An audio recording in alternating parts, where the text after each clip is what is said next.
हरे कृष्णा।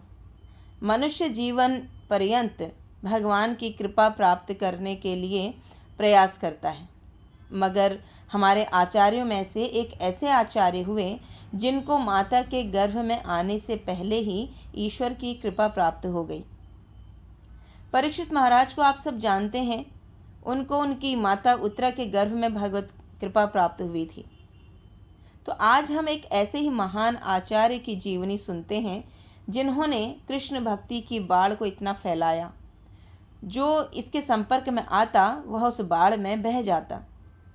तो एक बार चैतन्य महाप्रभु श्रीवास आंगन में अपनी दिव्य लीला प्रकट कर रहे थे और उस समय अलौकिक चमत्कार हुआ।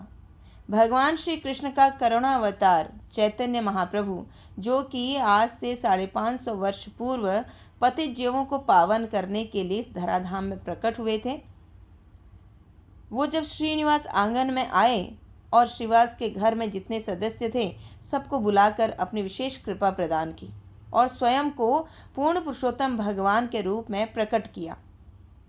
उस समय वहाँ पर एक 4 साल की बच्ची भी थी जिनका नाम था नारायणी। ये श्रीवास ठाकुर के भाई की पुत्री थी। नारायणी को देखकर महाप्रभु ने उससे कहा, नारायणी, कृष्ण नाम का कीर्तन करो और दिव्य आनंद में रो।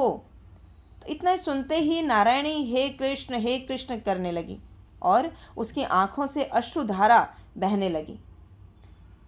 नारायणी के शरीर में शुद्ध प्रेम के लक्षण प्रकट होने लगे। वह भूमि पर गिर पड़ी। नारायणी को चैतन्य महाप्रभु की विशेष कृपा प्राप्त हुई। चैतन्य महाप्रभु नारायणी को अपना महाप्रसाद भी देते थे।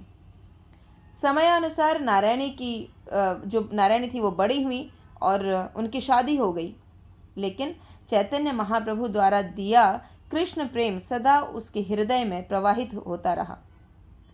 कुछ समय पश्चात नारायणी के गर्भ से एक महान आचार्य ने जन्म लिया। 1507 ईस्वी में वैशाख मास के कृष्ण पक्ष की द्वादशी के दिन नवद्वीप के मामगाछी ग्राम में इनका जन्म हुआ, जिनको आज विश्व में श्रील वृंदावन दास ठाकुर के नाम से जाना जाता है।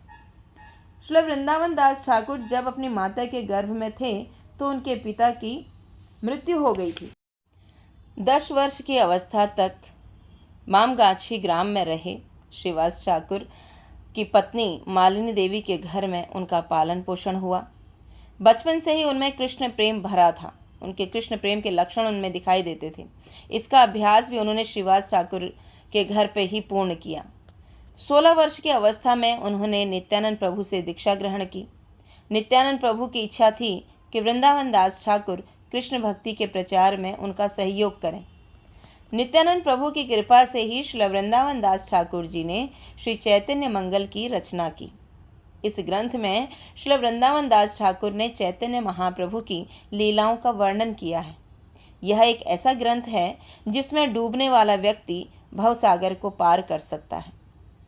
इस ग्रंथ को श्रवण और पठन करने से व्यक्ति चैतन्य महाप्रभु की दिव्य लीलाओं को समझ पाएगा और अंत में उसे कृष्ण प्रेम की प्राप्ति होगी। जब श्रील वृंदावन दास ठाकुर युवावस्था में थे तब तक चैतन्य महाप्रभु और उनके पार्षद इस धराधाम को छोड़ चुके थे। उस समय स्मार्त ब्राह्मणों का साम्राज्य फैला हुआ था।